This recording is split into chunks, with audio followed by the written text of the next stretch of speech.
They told me the scope was cursed before they told me it was forbidden. That's the part nobody believes when I tell this story now. People want the rifle. They want the count. 20 officers, they say, lean in, eyes shining. But the first thing I ever heard about Mara was not the number. It was an old man in the market, lowering his voice, telling a boy not to look too long at the bamboo tube hanging from her shoulder, as if looking at it could pull something loose inside you. I was that boy. I was 17. And by the end of that winter I had looked at it more than any living person, because for 4 months I lay beside her in the cold and called out the wind while she did the thing she did. Let me start where it makes sense. The valley was called Sarai then. Maybe it has another name now. It sat between two ridges that came down steep and green terraced fields stacked up the slopes like a giant stairs, and a river the color of slate cutting through the middle. There was a town at the bend of the river. Stone houses, a clock tower that had stopped working before I was born, and bamboo. Bamboo everywhere. Along the irrigation channels, behind the houses, thick groves on the lower slopes where the children hid and the goats got lost. People made everything out of it. Cups, ladders, roofs, fences. The dead were carried out on bamboo poles. It was the bones of the place. When the soldiers came, they came in trucks and the trucks couldn't climb. So they took the town at the bend and they sat there. Officers in the good houses, men in the school, a checkpoint on the only road. They were not from our valley and they did not understand it, and that, in the end, was everything. I worked in the gunsmith's shop, not because I was good at it, because my father was dead and old Pharaoh needed a boy who would carry things and keep his mouth shut, and I was both. Pharaoh had hands like roots, all knuckle, and one eye that had gone milky white. With the good eye he could see the inside of a thing. He could look at a barrel and tell you where it would wear before it wore. He ground lenses, that was the secret.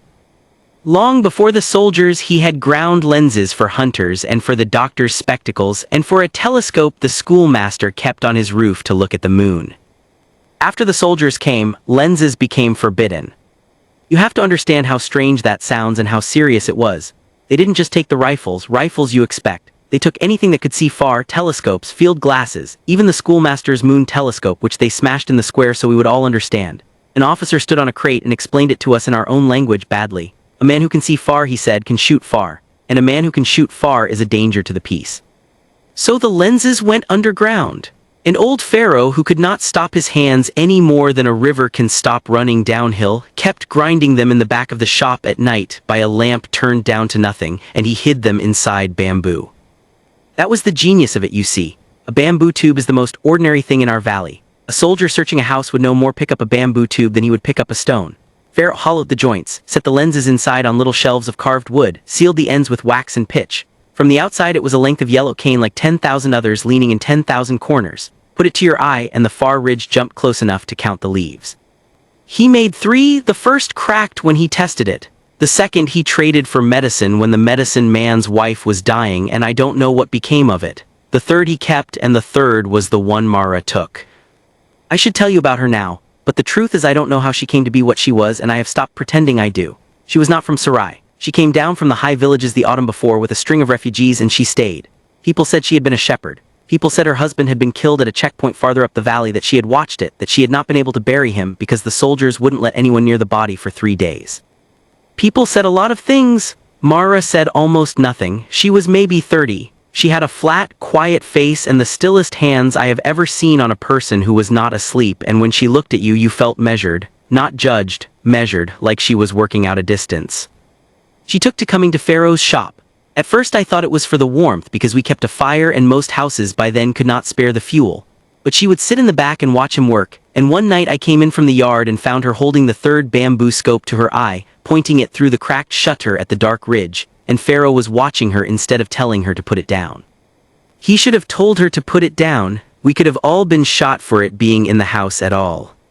He didn't. I want to be careful here because this is the part where people start to make her into something she wasn't. A spirit, an angel of the valley. There were songs about her later and I hated all of them because they took the fear out of her, and the fear was the realest thing she had. She was afraid the whole time. I know because I was the one lying beside her and I felt her heart go and I heard her breathing change when the moment came, and she was a person, just a person, doing something that should not be possible for a person to keep doing. How it started. There was a checkpoint on the road, and there was a boy named Tio who tried to bring a sack of grain past it without papers because his family was hungry. He was younger than me. The officer at the checkpoint that day was a tall man with a thin mustache that everyone in town knew because he liked to stand in the square in the evenings with his hands behind his back, looking at us like a man looking at his own orchard. He shot Tio in the road over a sack of grain, and then he made the family leave the body where it fell until nightfall, the way they had done with Mara's husband, because that was their method. The body in the road is a lesson. You walk past the lesson every day until you learn it. Mara walked past it. I saw her face when she did. Nothing moved. But that night she came to the shop and she did not sit in the back. She stood in front of Pharaoh and she said in that flat voice, "Teach me the far-seeing." And Pharaoh, the old fool, the brave old fool, looked at her with his one good eye for a long time. Then he said, "I can teach you the seeing. I cannot give you the seeing that you already have." I didn't understand what he meant. I learned. The rifle was a hunting rifle. I want to be plain about that because people imagine some terrible machine. It was a long-barreled hunting rifle that had belonged to Pharaoh's brother who hunted ibex in the high passes before any of this, and it had been buried wrapped in oilcloth under the floor of the shop for 2 years. It was old, it was good, it was honest. Pharaoh fitted a bracket to it, a little cradle of carved wood and copper wire, and into the cradle went the bamboo scope, lashed tight, sighted in over 3 freezing nights in a dry riverbed 2 ridges back where no sound carried to the town. I was the one who held the lantern those nights, shielded down to a coin of light. I was the one who paced off the distances and set up the marks, flat stones balanced on cairns, and called them back to her. 200 paces, 300, 4. She missed and adjusted and missed, and then on the 3rd night she stopped missing, and the silence after each shot had a different quality to it, a settled quality, like a sentence that has found its full stop. Pharaoh watched her shoot on the 3rd night. When she packed up he said only, "The cane will weep before you do, watch the cane." I asked him later what that meant. He said the bamboo would crack from the heat of the barrel before her nerve cracked from the work, and that when it cracked she would have to stop because there were no more lenses, and a sniper who cannot see is just a target lying still. He said it like a warning. I think now it was a prayer. I think he wanted there to be a limit on her, a thing outside her will that would make her stop before the work ate her whole. The cane would weep before she did. Remember that, it comes back at the end. The first officer.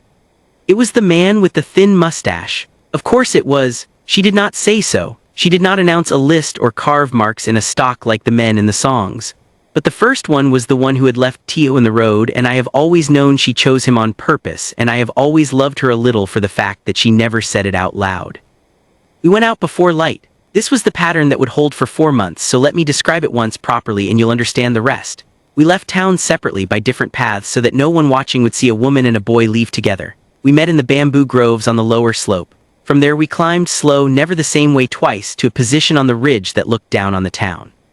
Pharaoh had taught her to choose a position the way you choose a word in a careful sentence for what it does and what it hides. Shade behind so the lens wouldn't flash, earth at her back, not sky so her shape wouldn't show, a way out that wasn't the way in. That first morning we lay in a stand of bamboo with the dew still on it soaking through our clothes, and we watched the square come awake. The bread carts, the dogs, the first soldiers stretching outside the school, and then, at his usual hour, the man with the thin mustache came out into the square with his hands behind his back to look at his orchard. She had ranged it the day before. She knew the distance to the well, to the broken clock tower, to the door of the good house. She put the cane to her eye. I lay beside her and I watched her heart move the cloth on her back, fast, then slower, then slow. The whole valley seemed to hold still. A bird I couldn't see kept calling the same 3 notes. I did not hear her decide. There's no sound for that. There was just the shot, flat and enormous in the quiet, slapping off the 2 ridges and rolling down the valley, and in the square the man with the thin mustache sat down in the dust as if he was suddenly very tired, and then he lay down, and he did not get up, and the birds went up off every roof in town at once. We were already moving. That was the rule. You do not watch. Watching is how they catch you. We slid back off the ridge into the bamboo and we went down separate ways, and by the time the soldiers had finished firing wildly at the empty hills, Mara was drawing water at a well on the far side of town with her face as flat as a plate, and I was sweeping the floor of the gunsmith's shop, and old Pharaoh was pretending to mend a kettle, and the bamboo scope was already back inside the wall. That was the first one. The valley did not celebrate. That's another thing the songs get wrong. There was no cheering. There was a silence in the town that day that was heavier than fear, because every single person knew without being told that something had changed, and that there would be a price, and that the price would not be paid by the one who had earned it. The price came the next morning. The new officer, they replaced the dead one within the day. They always did lined up 10 men from the town in the square. Old men mostly. He explained on the crate in our own bad language that for every soldier killed, 10 of us would answer for it, and that this was not cruelty but arithmetic, and that we should take our anger to whoever had done this thing because the blood was on their hands and not his. Mara was made to stand and watch with the rest of us. I was beside her. I felt her not move. I felt the not moving like a held breath, like a hand clenched so hard the nails draw blood in the palm. They did not shoot the 10 men that day. They held them. They wanted us to do their work, to turn on her, to give her up, to save the old men. Nobody did. 4 months and nobody did. You can say a lot of hard things about my valley and many of them are true, but nobody gave her up. Not the ones who lost the old men, not the ones who were starving. Not at the end when giving her up might have stopped the whole thing. I have spent a long time trying to understand that, and the only thing I have come to is this. She was carrying something for all of us that we could not carry ourselves, and to give her up would have been to put it down, and we could not put it down. We had been made to walk past too many lessons in the road. That night she came to the shop and her hands were not still. It was the only time they shook over the fire. Pharaoh saw it. He didn't say anything kind because kind was not in him. He said, if you stop now, the 10 men in the square died for nothing. If you go on, more will fill the square. Either way you are the reason. Decide whether you can carry being the reason. She looked at the fire for a long time. Then she said, range the high house for me, the one with the green shutters, the colonel sleeps there. And I understood that we were not going to stop. And God help me, I was glad, and I have never been able to fully forgive myself for the gladness, and I have never been able to fully regret it either, and that is the truest thing I can tell you about that winter. I have to tell you about the weeks now, and weeks are hard to tell, because a war that goes on does not move like a story. It moves like weather. There were days of nothing. There were days we climbed to the ridge and lay in the cold for 6 hours and never raised the rifle because the wrong men were in the square, or the wind was wrong, or some instinct in her, and her instincts were better than my eyes, told her the morning was poisoned, and we slid back down without a shot. I learned more about patience that winter than about courage. Courage is a moment, patience is the whole rest of it. Let me give you the second one, because the second one taught me what she actually was.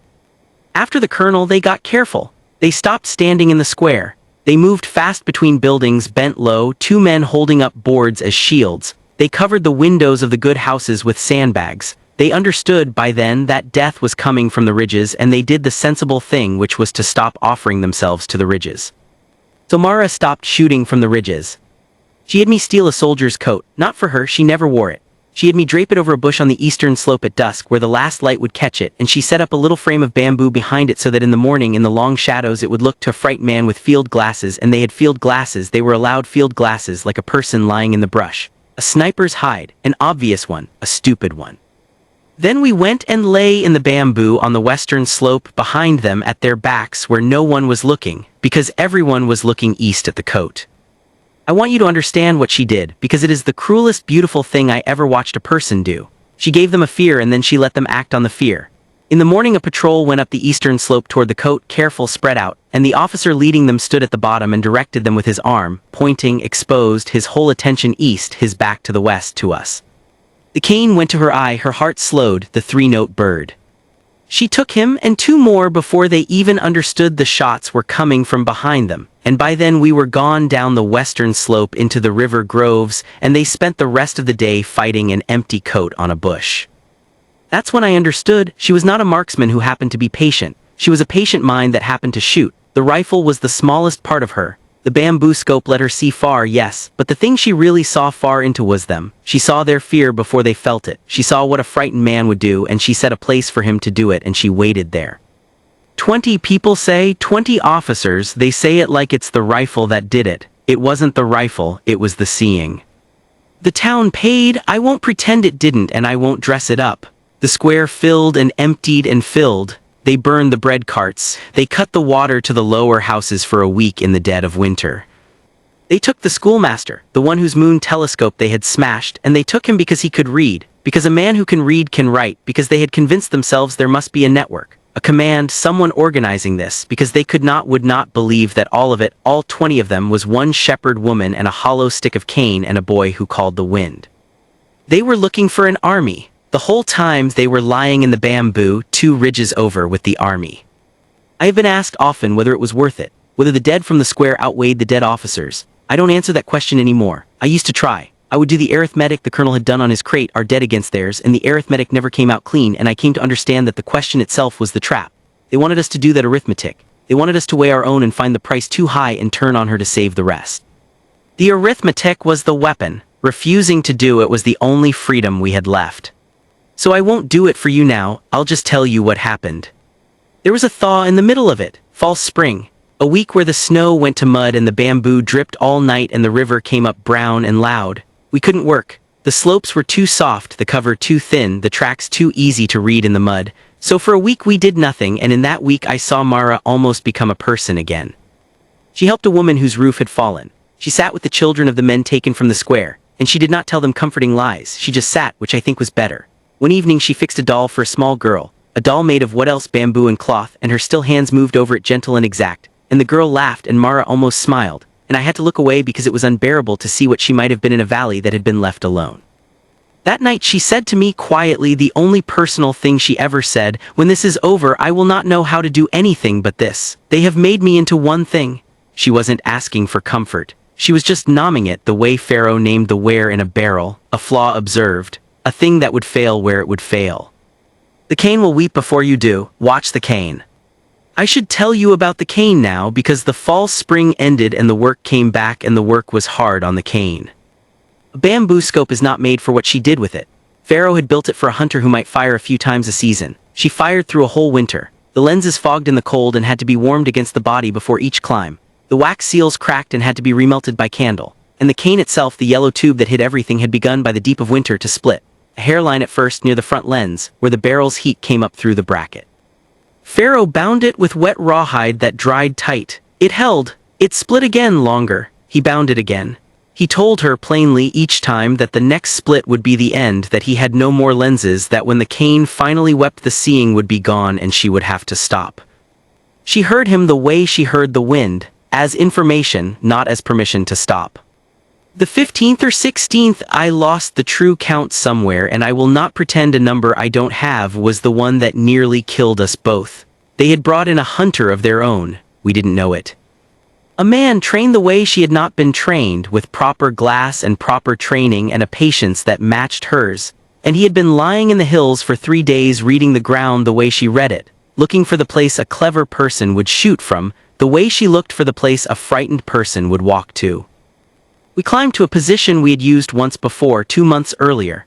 That was the mistake, and it was my mistake because I had scouted it and called it good. Never the same way twice, Pharaoh had said, and I had broken the rule because the morning was cold and the path was easy and I was tired in my bones the way you get tired when the fear never fully leaves. His shot came out of nowhere, it hit the cane. I want you to sit with that because of all the things that happened that winter. This is the one I still see. It did not hit her. It hit the bamboo scope an inch from her eye, and the cane that had been splitting all winter simply came apart in her hands, lens and wax in yellow shards, and she rolled back off the lip of the ridge with her face cut and her hands full of broken cane, blind, the seeing gone, exactly as Pharaoh had said it would go. The cane wept before she did. We did not shoot back. We could not. We had nothing to see with. We went down the slope faster than was safe, falling, sliding, the enemy hunters' shots cracking off the rocks behind us, and we did not stop until we were in the river groves with the brown water loud enough to cover our breathing. And there she sat in the mud with the broken cane in her lap and the blood drying on her cheek, and her hands at last, after 4 months, shook and did not stop. I thought it was over. I was glad. I am ashamed of how glad I was, because being glad meant I thought she would now be allowed to be a person again, and I should have known better, because there is no allowed. There is only what you carry and whether you can keep carrying it. We got back to town separately, as always. I went to the shop.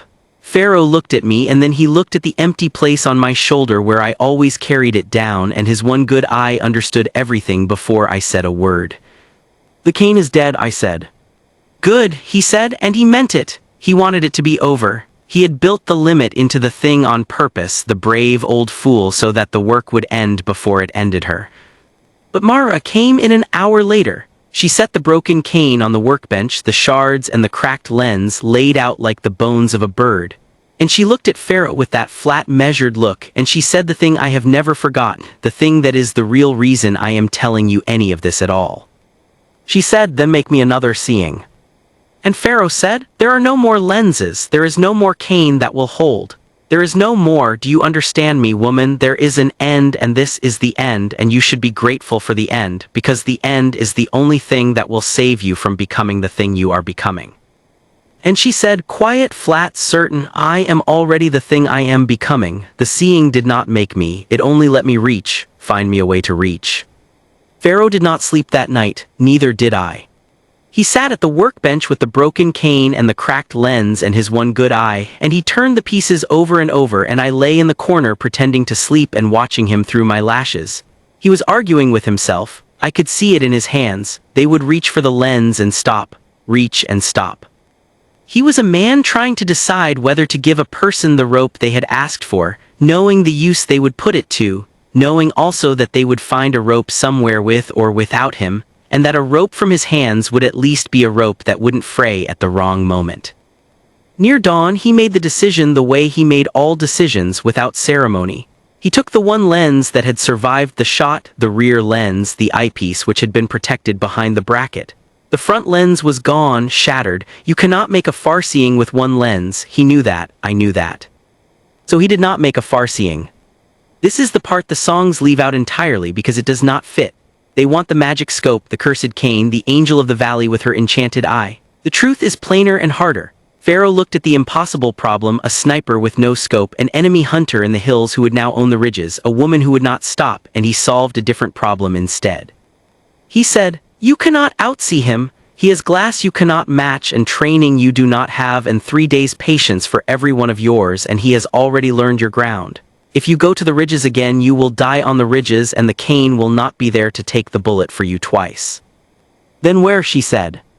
Down, he said. Where he is not looking, he is a hunter, he thinks like a hunter. He is lying in the high ground reading the slopes for the place a shooter would choose. He has decided the danger comes from above because that is where it has always come from, so it must now come from below, from inside, from a place so close and so ordinary that no hunter would ever range it because a hunter does not believe death waits at arm's length. He was describing, I realize now, the same trick she had played on them all winter. He had watched her do it, the coat on the bush, the fear set like a snare, and he had finally understood it well enough to turn it for her one last time. You do not beat a man who is looking far by looking farther, you beat him by being near. There was one more officer who mattered, not the most senior, the most careful, the one who had brought the hunter in, who had stopped the men standing in the square, who had finally understood that they were not fighting an army but a method, and who was slowly and methodically taking the method apart. He was the dangerous one. As long as he lived, the hunter would have a master and the careful net would keep tightening. Pharaoh understood that the way he understood barrels, he could see where it would all wear through. And this careful officer had one habit, one single human flaw in a man made almost entirely of caution. Every few days in the evening, he walked the short distance from the good house with the green shutters to the well in the small square alone on purpose, with his hands behind his back to show the town that he was not afraid. To stand where the first one had stood, it was the one piece of theater he allowed himself. He thought it made him strong in our eyes. He had no idea it was the only door he ever left open. They had sandbagged the windows that looked at the ridges. They had not thought about the alley. There was an alley off the small square between two houses that ended at a wall, a dead end full of stacked bamboo and a broken cart, the kind of place soldiers searched once and never again because there was nothing in it and nowhere it went. From the dark of that alley to the well was no distance at all, 40 paces. A child could not miss at 40 paces. You did not need a scope at 40 paces. You needed nerve and a way to be there without being seen going in, and a way to be gone after, and the willingness to be that close to it, close enough to see his face, which from the ridge she had never had to do. That was the thing Pharaoh gave her, not a seeing, the opposite of a seeing, a nearness. He spent the day fitting the rifle for it, shortening nothing, the rifle was the rifle, but wrapping the barrel in rags to kill the muzzle flash in the dark of the alley, and rigging the surviving eyepiece lens alone into a little hooded sight that was good for nothing at distance but steadied the eye at close range, more talisman than tool. I think he gave her that lens so that some piece of the old seeing would go with her into the alley, so she would not be entirely without him, the brave old fool. He never said a soft thing in his life, and he said everything with his hands. She went in at dusk through the back, over the broken cart, into the stacked bamboo, and she folded herself into the dark of that dead-end alley and became one more shadow among the stacked cane, and I want to tell you I was beside her, but I was not. This was the one she would not let me come to. She sent me to the river groves to wait, and I argued, and she looked at me with that flat, measured look and said, "You called the wind for me all winter. There is no wind in the alley. There is nothing left for you to call. Go and live. Go and live. I have spent my whole life trying to obey that order and I'm not sure I ever have. So I was not there for the last one. I have to tell it the way it was told to me by a woman who lived on the small square and watched it from behind her shutter, and her telling has become my memory, which is how all the oldest stories are made, I suppose. Borrowed eyes that we cannot tell from our own. The careful officer came out at his hour, hands behind his back. He walked to the well. He stood where the first one had stood in the last gray light, performing his courage for a town that hated him, and he looked up. The woman behind the shutter said this, and I believe her. He looked up at the ridges, at the high ground, because that was where death lived in his mind. That was where it had always come from. He scanned the darkening slopes with his careful eyes, the hunter's master checking the hunter's ground, and he found it empty and safe, and some small part of him relaxed. He never looked at the alley. Why would he? There was nothing in the alley but bamboo. The shot, the woman said, was not loud. The rags on the barrel ate it. It was a flat clap close, and then the careful officer was simply down by the well and the small square was empty, and from the dark of the alley a shadow detached itself from the stacked cane and went over the broken cart and was gone before the first soldier reached the body. 20, if you need the number, that was the 20th, and it was the truest of them all because it was the one she did without the seeing, at arm's length looking at his face. The seeing did not make me, it only let me reach. She had told Pharaoh that, and at the end she proved it. Take away the scope, take away the distance, take away the bamboo that hid everything, and what was left was still her, the patient mind, the stillest hands, the willingness to be near the thing she did. The scope was never the weapon, she was. She came to the shop one last time that night. She put the rifle on the workbench and the little hooded sight with Pharaoh's last lens, and she stood there a moment in the low light. Pharaoh looked at her with his one good eye. I have never seen two people say goodbye with so few words. It's done, she said. It is never done, Pharaoh said. There will be another valley and another road and another body left in it as a lesson. You know this. I know this, she said, but it is done here, and I am too tired to be the reason anymore. Let the next valley find its own reason. And then she did the thing that I think about more than the 20, more than the alley, more than any of it. She picked up a fresh length of bamboo from the corner of the shop, just a plain stick of yellow cane, an ordinary one, the most ordinary thing in our valley, and she held it for a moment, and then she set it back down, as if checking that it was only a stick. As if making sure the seeing was really gone and that what was left was just a woman and a stick, and a valley that might now be left alone. She walked out before light, up the valley the way she had come, and I never saw her again, and neither did anyone in Sarai. And the soldiers left before the next thaw, because a garrison that loses 20 officers and an army it can never find is a garrison that gets recalled. And the road opened and the bodies stopped appearing in it. And the bamboo grew back over the alley and over the ridges and over all of it. The way bamboo does, fast and green and forgiving, hiding everything, the bones of the place. People ask me about the rifle, people ask me about the count. People want the cursed scope, the magic cane, the angel. But I was the boy who called the wind. I lay beside her 4 months in the cold, and I will tell you the only true thing I know, the thing the songs will not say because it is not beautiful enough. She was not cursed, she was not chosen.